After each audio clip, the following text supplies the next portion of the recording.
La princesa sin rostro.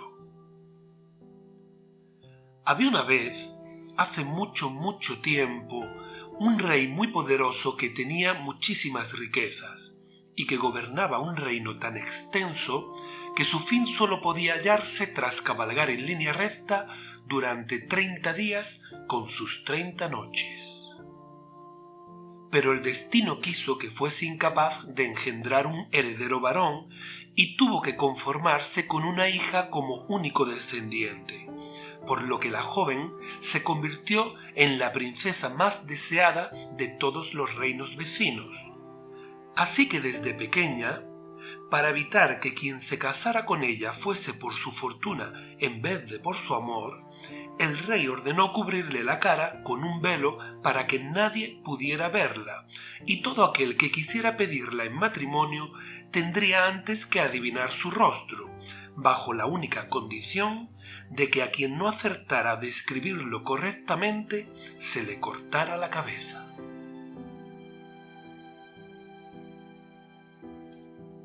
Fueron muchos príncipes, nobles, cortesanos o incluso jóvenes valientes de origen desconocido los que probaron suerte al azar.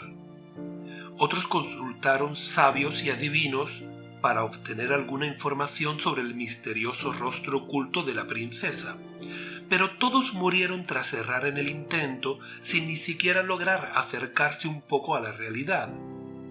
Había quien decía que era la joven más hermosa que jamás se hubiese visto, que su piel era tan fina y delicada como la seda y que sus labios eran tan intensos como una rosa carmesí. Sin embargo, otros hablaban de que el rey ordenó cubrirla tras sufrir un trágico accidente que la dejó completamente desfigurada. Pero lo cierto es que nadie podía asegurarlo, puesto que nunca nadie pudo contemplar su cara.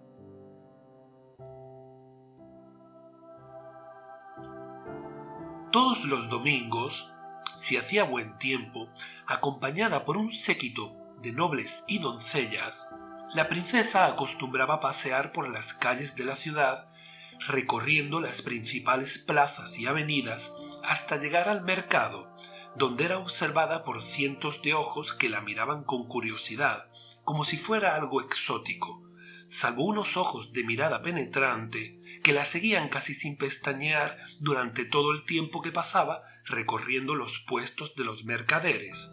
Y esos ojos no eran otros que los de un joven sastre que desde hacía algún tiempo regentaba el puesto de telas más prestigioso de la ciudad, por la calidad y variedad de tejidos que ofertaba, traídos desde Asia por la famosa ruta de la seda o desde cualquier rincón de la tierra donde hubiera artículos interesantes que comerciar. La princesa disfrutaba curioseando entre tantos productos diferentes, inmersa en olores, colores, texturas y formas.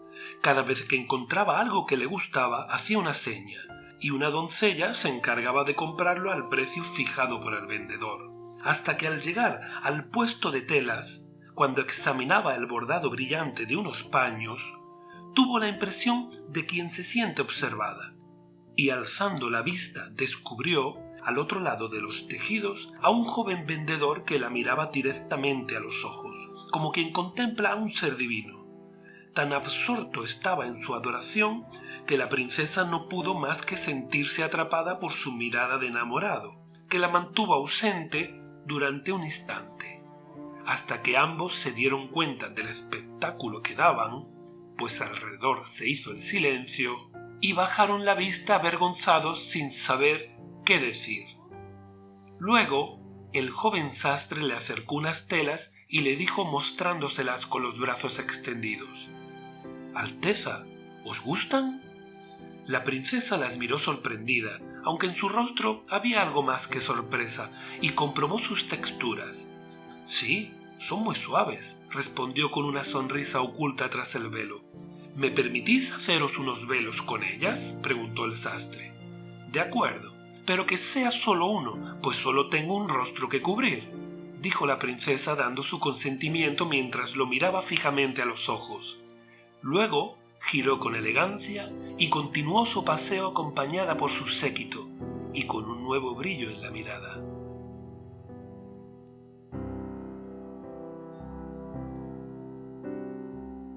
Desde entonces, el sastre concentró todo su tiempo y sus esfuerzos en la elaboración del velo más bello y delicado para la princesa.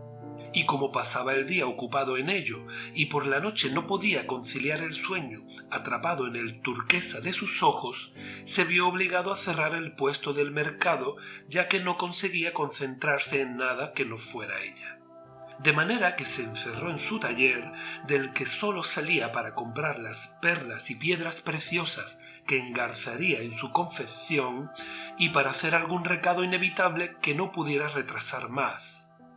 Así fue como un día, cuando volvía de llevar unos trajes a un rico mercader, atajando por los barrios más humildes de la ciudad, vio salir de una casa de beneficencia a una muchacha preciosa con los ojos turquesa de la princesa, los mismos que noche tras noche no lo dejaban dormir, y quedó tan sorprendido que para cuando quiso reaccionar, la joven ya se había perdido entre la multitud. Así que entró en el local, abarrotado de indigentes, y preguntó por la muchacha a un viejo picado de viruela.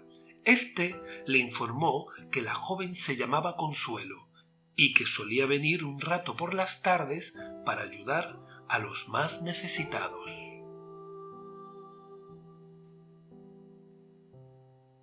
Al día siguiente, el joven sastre volvió un poco más temprano y vigiló con cautela para que no se le volviera a escapar y poder averiguar así el misterio de la chica. Una vez más, divisó sus ojos de cielo saliendo del local y rápidamente se dispuso a seguirla con sigilo para evitar ser descubierto. La joven se fue alejando de la muchedumbre, dirigiéndose hacia las murallas de la ciudad, pasando por calles estrechas y solitarias que el sastre ni siquiera conocía, hasta que, en una de ellas, la chica se deslizó por encima de un pequeño muro de piedra y desapareció por un hueco oculto tras un recodo. El sastre siguió sus pasos y al llegar a un habitáculo alumbrado por antorchas, comprendió que se trataba de una entrada secreta. Pero no estaba dispuesto a volver a perder a la joven, así que cogió una antorcha de la pared y se aventuró a través de los túneles oscuros que lo llevaban cada vez más adentro. Para cuando quiso darse cuenta, ya era demasiado tarde. Estaba perdido en un laberinto de túneles idénticos.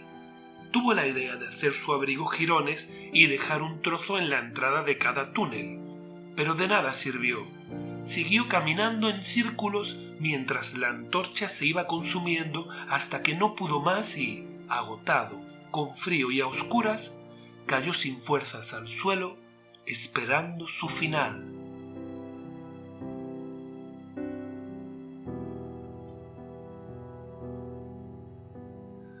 Cuando el sastre volvió en sí, no sabía cuán cerca había estado de la muerte.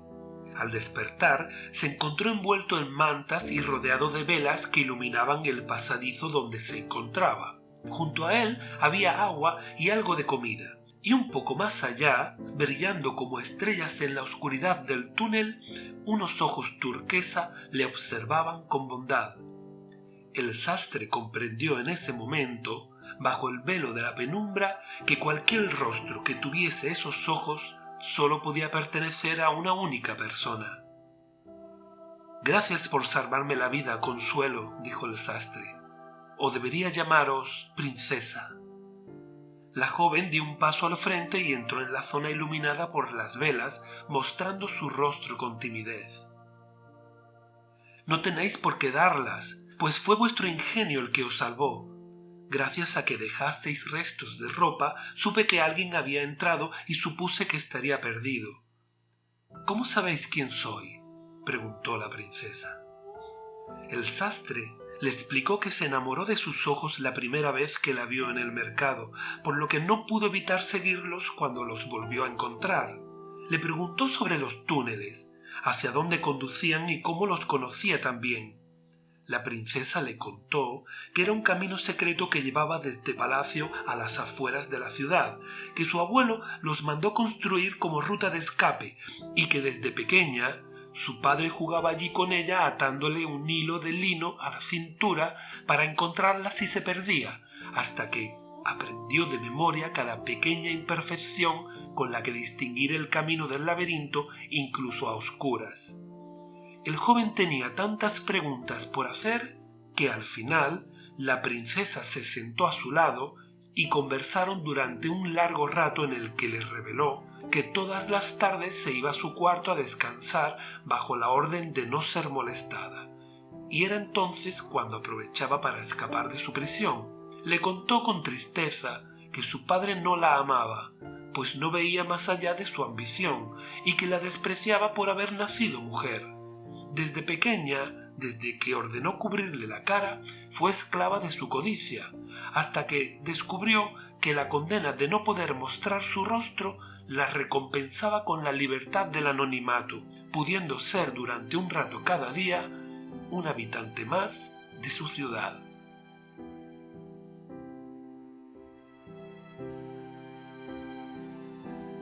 La princesa le preguntó si se encontraba con fuerzas para salir de allí, y tras la respuesta afirmativa le ayudó a levantarse y emprendieron el camino de regreso.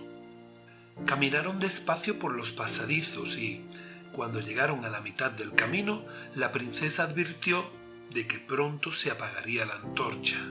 Así continuaron hasta quedarse a oscuras. Entonces ella le dijo que le diera la mano y a partir de ese momento las miradas, las palabras y los gestos dieron paso a las caricias, que poco a poco fueron haciéndose más intensas. El joven sastre tenía las manos grandes y finas, cuidadas por las telas de las prendas que confeccionaba. La princesa tenía manos suaves y pequeñas que se cerraban como capullos de rosa envueltos por las manos del sastre, o se aferraban a sus dedos con soltura, entrelazándose y tirando de su cuerpo con cada indicación. Ahora despacio, con cuidado, vamos a la derecha, luego a la izquierda, por aquí debe haber un peldaño, ahora recto unos 20 metros. A cada rato sus manos se tocaban en una caricia disimulada por la dificultad del camino a ciegas, seguida por una sonrisa pícara de ambos, amparada por la oscuridad. Poco a poco fueron vislumbrando la luz procedente del exterior y supieron que los besos entre sus manos pronto llegarían a su fin, hasta que alcanzaron la sala donde el sastre encontró las antorchas 2 días antes y quedaron iluminados por el resplandor del fuego. Ninguno se atrevió a separar sus manos entrelazadas. —¿Qué será ahora de Consuelo? —preguntó la princesa con un suspiro. —Por lo que a mí respecta —respondió el joven—, Consuelo seguirá siendo Consuelo y la princesa. Pero, ¿qué le digo yo a mi corazón sobre los ojos que comparten ambas? —añadió. —Dile que no deje de perseguirlos —respondió ella apretándole la mano fuertemente. Y acto seguido desapareció entre los túneles oscuros en dirección a palacio.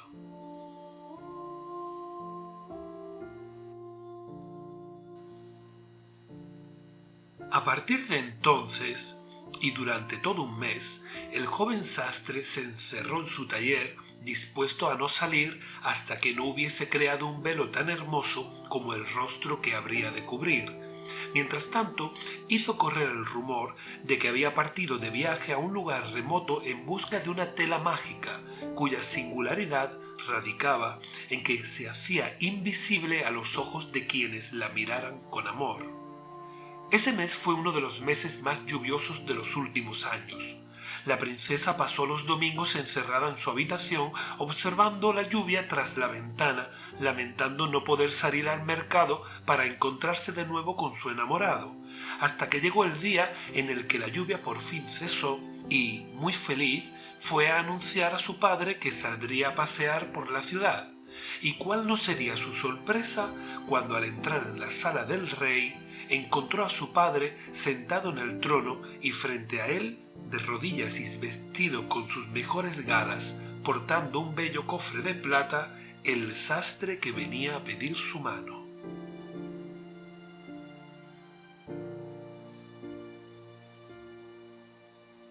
joven le contó al rey que estaba enamorado de su hija y que le traía un presente muy peculiar, pues se trataba de un velo fabricado con una tela que se volvía transparente a todos los que la miraban con amor.